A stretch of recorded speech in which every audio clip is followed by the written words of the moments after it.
کے تجربوں سے اور اپنی زندگی کے تجربوں سے آپ کے سامنے رکھ رہا ہوں کہ کیا ہوتا ہے جب انسان اس میں ہوتا ہے.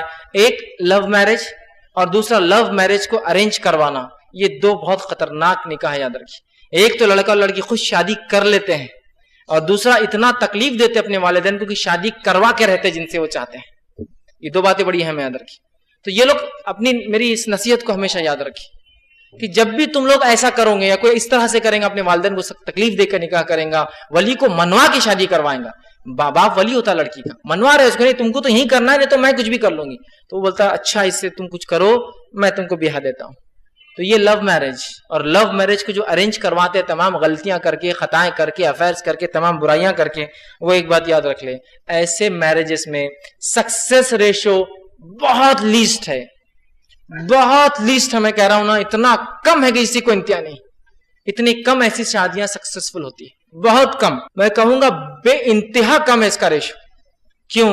تو جب دو لوگ ملتے ہیں نا فاسد محبت کے ساتھ، بری چہرے کے عاشق ہوتے ہیں نا، ان کو ان کا اسٹائل پسند آ گیا، ان کو ان کا چہرہ پسند آ گیا ہے نا. اسٹائلش لڑکا ہے بہت، اور وہ خوبصورت لڑکی، یہی دیکھا جاتا ہے. اور کیا ہے، لڑکے میں رنگ منگ نہیں دیکھا جاتا، اس کی خوبصورتی نہیں، اسٹائل کتنے مار رہا ہو، چابی کیسا گھماتا، چھلے کیسے لگاتا، یہاں موبائل کیسا رکھ کر گھومتا، چلتا تو کتنا ٹیڑھا چلتا، کمر کتنی دکھاتا ہوا چلتا، پینٹ کیسی ہوتی ہے، جوتا کہتا، یہ ہوتا ہے اسٹائل. اور ان کا کیا پسند آیا تھا، ان کو چہرہ. تو یاد رکھیے جب دو ایسے لوگ ملتے ہیں نا تو صرف اپنی اچھائیوں کو ایک دوسرے کے سامنے رکھتے ہیں جب تک وہ ملتے ہیں، لیکن جب شادی ہو جاتی ہے نا اور ایک کمرے میں پہنچ جاتے ہیں، پوری خلائیں کھل جاتی. پھر ان کے اسٹائل پورے ادھار کے تھے، ان کے اسٹائل پورے ادھار کے تھے، اور ان کی خوبصورتی 1000 روپے میں ہوتی تھی وہ روز. اب جیب میں 30,000 تو مہینے کے ہے نہیں، اور ان کے اسٹائل ادھار کے رہتے ویسے پوری خلیں کھل جاتی. یاد رکھیے. اور ایک آدھ اولاد ہونے تک تو کہاں کے کہاں جھگڑے چلے جاتے ہو، ایک آدھ اولاد ہونے تک ہی، زیادہ دن نہیں. سکسیس ریشو نہیں ہے، اس لیے کہ اللہ نے جو طریقہ دیا نکاح کا، اس سے جاؤں گے نا تو ہی سکسیسفل رہوں گے. آدھا دین ہے نا، آدھے دین کو غلط طریقے سے کروں گے تو پھر آدھی مار تو کھاؤں گے نا دنیا میں، آدھا عذاب تو بھگتنا پڑے گا شریعت کو چھوڑنے کا. تو یا تو لو میرج کرتے یا لو کو ارینج کرواتے والدین کو زبردستی کر کے، ایسا ان کو تکلیف مت دیجیے. اس لیے کہ زمانہ، میں کہتا ہوں ہر بار، ایسا گھوم کر آتا ہے، اور انسان جس جگہ پہ تھا کل وہ وہاں ہوتا ہے جہاں اس کا باپ تھا، اور اس کا بیٹا اس سامنے پھر وہاں کھڑا ہوتا ہے، اور زمانہ پلٹ کر پھر آ جاتا ہے اس کے سامنے.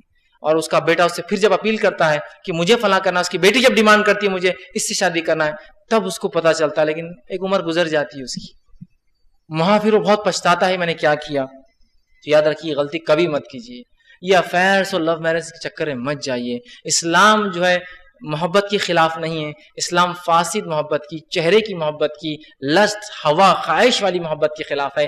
سچی محبت کے خلاف اسلام نہیں. یاد رکھیے یہ سب خواہشات ہیں، اس کے سکسیس ریشو نہیں ہے. ایک واقعہ سناتا ہوں آپ کو اور اپنی بات کو ختم کروں گا. ایک شخص تھا، اس نے سوچا کہ ایک لڑکی کو جو بھگا کر لے جاؤں، دوستوں سے کہا کہ مجھے پلان بتاؤ کچھ بھگانے کا. دوستوں نے پلان کیا کہ شہر چھوڑ کر بھاگ جاؤں. وہ زمانہ تھا جب گاڑیاں نہیں تھے، گھوڑے ہوتے تھے. وہ ایک آدمی کے پاس گیا استبل میں اور کہا کہ مجھے گھوڑا ادھار چاہیے. اس کا خود کا گھوڑا نہیں تھا، اور عموماً عاشق خلاش لوگ ہی ہوتے، بہرحال سمجھدار آدمی حرکتیں نہیں کرتا ایسی. تو کہا ایک ادھار مجھے گھوڑا چاہیے. تو کہا ٹھیک ہے لے لو، ایک گھوڑی ہے لے جاؤ اس کو. وہ اس گھوڑے پہ جو گھوڑی پہ سوار ہو کر جو پلان تھا وہ ملے، اس کو بٹھایا اور چلا. لیکن وہ گھوڑی دینے والے نے کرائے سے یہ کہا دیکھو اس کی نانی ایک بار پانی سے ڈر گئی تھی. جانوروں میں صفت ہوتی ہے، جب جانور میں کوئی نقص کمزوری آتی ہے نسلن تو وہ کمزوری ٹرانسفر ہوتی ہے اگلی نسلوں میں، اس لیے دو اچھے جانوروں کو کراس کیا جاتا ہے تاکہ اچھی نسل نکلے. تو کہا اس کی نانی پانی سے ڈر گئی تھی تو اس کی ماں پانی سے ڈرتی تھی، اس کی ماں پانی سے ڈرتی تھی تو یہ گھوڑی بھی پانی سے ڈرتی ہے. تو ٹھیک کوئی بات نہیں. اب وہ جب سفر کر کے گیا ایک جگہ ندی آ گئی. اب وہ کہاں گھوڑی اندر اترتی، وہ لڑکی کے ساتھ جا رہا ہے، وہ گھوڑی اندر ہی نہیں اترتی. کیوں؟ تو اس کو کس سے ڈر تھا؟ پانی سے. اس لڑکے نے کہا کہ ہم واپس جا رہے ہیں. لڑکی نے کہا کہ دوسرا راستہ ہے بھاگنے کا. تو کہا نہیں ہم واپس جا رہے ہیں. واپس گیا، گھوڑی دے دیا، بچی کو گھر بھیج دیا اور کہا میں توبہ کرتا ہوں اس عمل سے. بعد میں اس کے دوستوں نے پوچھا تمہارا تو معاملہ طے ہو گیا، بھاگ بھی گئے تھے، سب ہو گیا، واپس کیوں لا دی؟ تو اس لڑکے نے بہت اچھا انالیسس کنکلوژن نکالا تھا اس واقعے سے. اس نے کہا جب میں نے ایک گھوڑی والے سے یہ گھوڑی لیا تھا، اس نے کہا اس کی نانی پانی سے ڈری تھی تو اس کی ماں پانی سے ڈرتی تھی تو اس کی بیٹی پانی سے ڈرتی ہے. تو مجھے خیال ہوا اگر میں اس کو لے کر بھاگوں گا تو میری بیٹی کسی کے ساتھ بھاگ کے جائیں گی، اس کی بیٹی کسی کے ساتھ بھاگ کے جائیں گی. اور یہ ہوتا ہے، یاد رکھیں جن لوگوں نے لو میرج کیے نا ان کے بچے بھی اسی طرح اسی نقش قدم پر چلتے ہیں. کیوں؟ وہ کیا ہوتا ہے معلوم؟ جب کوئی آدمی لو میرج کر لیتا ہے، سارے لنجھاڑے چل لیتا ہے، پورے سماج والدین کو تنگ کر لیتا ہے، اور جب وہ شادی کر لیتا ہے اور جب اس کے بچے بڑے ہوتے ہیں لوگ بولتے ہیں بھائی تمہاری شادی کا تو کیا، تمہارے امی ابا نے تو وہ زمانے میں بھاگ کے شادی کی تھی، تو اب تم تو کیا ایڈوانس ایج میں ہو. You are in advance age, تمہارے لیے کیا مسئلہ ہے. تمہارے امی تو وہ زمانے میں بھاگے تھے جبکہ کرائے کی گاڑیاں بھی نہیں چلتی تھی, تو انہوں نے گاڑی چرا کے بھاگے تھے. بابا تمہارا کیا ہے, تم تو بہت اعلیٰ خاندان سے ہو. تو بچے بچپن سے پروگرامڈ ہوتے ہیں. اور میں نے کئی تجربات ایسے لوگوں سے سنے ہیں جنہوں نے کہا, ایک غیر مسلم صاحب تھے اور ایک چھوٹی سی تجارت کرتے تھے, آئس کریم بیچتے تھے. ایک دن مجھ سے کہنے لگے, اور بہت پہلے کی بات ہے, مجھ سے کہنے لگے اور بتانے لگے, جب میں کالج میں تھا تو مجھے ایسے کہنے لگے, ہوتا ہے نا آپ کسی کے ساتھ بیٹھ جائیے, کچھ کھانے پینے اپنے ایکسپیرینس, وہ اپنے تجربات شیئر کرتے. تو مجھ سے کہا کہ دیکھو تم نوجوان لڑکے ہو, کبھی جو بھاگ کے شادی نہیں کرنا بیٹا. تو میں نے کہا آپ کو کیا کسی نے کچھ بتایا کہ میرے بارے میں بھاگ کے شادی کر رہا ہوں اور میری عمر شادی کی ہے کیا؟ نہیں میں خالی بول رہا ہوں, ابھی تم بڑے ہوں گے, کالج جائیں گے, تو ایسا نہیں کرنا. میں نے کہا کیوں؟ تو کہا جب میں جوان تھا نا تو میں نے بھاگ کر شادی کیا تھا. تو میں نے اس سے کیا ہوا؟ تو کہا میں اس لیے بتا رہا ہوں کہ 2 مہینے پہلے میری بیٹی بھاگ گئی, تو اس وجہ سے جب سے بہت صدمے میں, لیکن میں کسی کو کچھ بول نہیں سکتا بولے, اس لیے کہ سسرال والے بول رہے یہ تو بدلہ ہے جو تو نے ہم کو تکلیف دیا. اور میں بھی سوچ رہا ہوں کہ بھگوان نے مجھے صحیح وہ اس کا بدلہ دے دیا جو میں نے کیا تھا, کسی کی لڑکی بھگایا تھا. تو مجھے کہنے لگا کہ نہیں کرنا. تو یہ ایکسپیرینسز لوگوں کے کیا سمجھ میں نہیں آتے ہم کو. تو یہ لو میرج یا لو میرج کو ضد کر کے ارینج کروانا کے ریشیو, سکسیس ریشیو بہت کم ہے, یاد رکھیے. کہ تو اس میں سماج کا کوئی پریشر نہیں رہتا, آپ پہلے سے طے کر چکے ہوتے کون چاہیے آپ کو. اب اگر آپ اپنے والد کو بولے کہ یہ لڑکی میرے سے ضد کرتی, میری آپ کی جو بہو ہے میری بیوی ہے نہیں سنتی, ضد کرتی, اپنے میرے سالوں کو لا لے رہی ہے, اپنے بھائیوں کو لا لیتی, فلاں کرتی, تو باپ کیا بولیں گا, بیٹا آپ کی پسند تھی, اب آپ دیکھیے کیا معاملہ ہے. آپ سالے والے دھوکے جائیں گے تو پھر ہم دیکھیں گے کیا ہوتا, لیکن ابھی تو ہم کچھ نہیں کر سکتے, اس لیے کہ آپ تو اڑے تھے, سن نہیں رہے تھے. اب اگر لڑکا ظالم مل گیا, لڑکی کو دھو رہا ہے خوب, لڑکی جا کے بولے ابا وہ بہت دھو رہا ہے, تو ابا کیا بولتے ہیں, بیٹا یہ ڈٹرجنٹ تو تم نے طے کیا تھا کون سا دھلائی کے لیے ہونا, ہم نے تھوڑی لائے تھے یہ سرف چن کے تمہارے لیے کہ دھوئیں گا, پھر تو تمہاری چنی بھی صابن ہے نا, دھو رہا ہے تم کو تو دھو لو. سپورٹ نہیں ملتا نا, دونوں فیملی سپورٹ نہیں کرتی ہے, دونوں ہاتھ اٹھا لیتے ہیں, تو آپ بے سہارا ہو جاتے ہیں.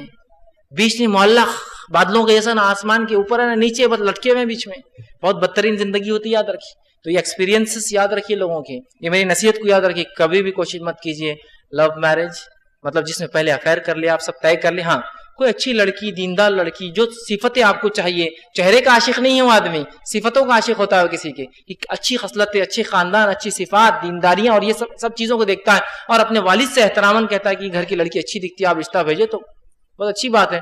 اور اس طرح سے کچھ ہوتا ہے تو ٹھیک ہے, ورنہ آپ سب کچھ کر کے پھر والدین کو رسوا کر کے نکاح کرے, یا لو میرج کو ضد کر کے ارینج کروا لے اس میں سے, اور بھاگ کر شادی کرے, پھر تو بیڑا ہی غرق. یہ چکر میں مت جائیے. سلوشن راستے بہت سے ہیں. والدین سے بہرحال آخری نصیحت کر کے بات ختم کروں گا. آپ کے بچوں کو اگر ایسا چہرے کا عشق ہو جاتا ہے اگر کبھی, تو ان کو سمجھائیے. اس کا حل یہ نہیں ہے کہ سیدھا سدھر جاؤ تو تمہیں ٹانگیں توڑ دوں گا, یہ حل نہیں ہے. بیٹا تم سیدھے جاؤ تو کالج بند کر دوں گا, برقع پہنا دوں گا, یہ حل نہیں ہے. آپ ان کو بتا نہیں رہے کیا نہیں کرنا ہے, صرف آپ کو برقع پہنانے سے, اسکول چھڑانے سے, کالج چھڑانے سے یہ سلوشن نہیں ہے بھائی. وہ محبتیں ایک بیماری کی شکل میں اس کے دل میں بس جائیں گی اور ناسور بن جائیں گی اس بچی اور بچے کے لیے. ایکسپلین کیجئے, سمجھائیے کہ محبت کیا ہے, عشق کسے کہتے ہیں, حقیقی عشق کس سے ہونا چاہیے, حقیقی محبت کس سے ہونا چاہیے, اس کے طریقے کار کیا ہوں گے. یہ طریقہ بیٹا درست نہیں ہے, اس کے نقصانات بتائیے, تو اس کو بات سمجھ میں آئیں گی. خالی روک دینے سے, ضد پڑ جانے سے, ہمارے خاندان میں ایسا نہیں ہوا, دیکھیے یہ بات صحیح آپ کے خاندان میں نہیں ہوا ہوگا. زمانہ کس رفتار سے چل رہا ہے آپ کو سمجھنا پڑے گا, برائیاں کس رفتار سے پھیل رہی اس کو سمجھنا پڑے گا. آپ نے خود تعلیم اور تربیت کے لیے کوئی نظم ان کے باندھا نہیں, ان کی کوئی تربیت نہیں کی بچپن میں, آپ کو یہ بھی سوچنا پڑے گا. اس کے بعد اب جو ہو گیا اس کے حل نکالنے کی طرف جائیے. اپنی انا اور ضد کو مت بیچ میں لائیے, ورنہ والدین ضد کرتے ہیں, ضد مت کیجیے. ابھی بات سنجیدگی سے سمجھنے اور سمجھانے کی ہے, منانے کی ہے, حقیقتوں کو سمجھانے کی ہے, محبت کیا ہوتی ہے بتانے کی ہے. آپ خالی روک دیں گے, یہاں نہیں, فون بند کر دو, اس کو برقع پہنا دو, کالج چھوڑا دو, یہ حل نہیں ہے. آپ کو ایکسپلین کرنا ہے, ان کو سمجھانا ہے, ان کے دلوں میں اللہ اس کے رسول کی محبتوں کو بٹھانا ہے, تاکہ یہ فاسد محبتیں ان کے دل میں جگہ ہی نہیں رکھ سکتے.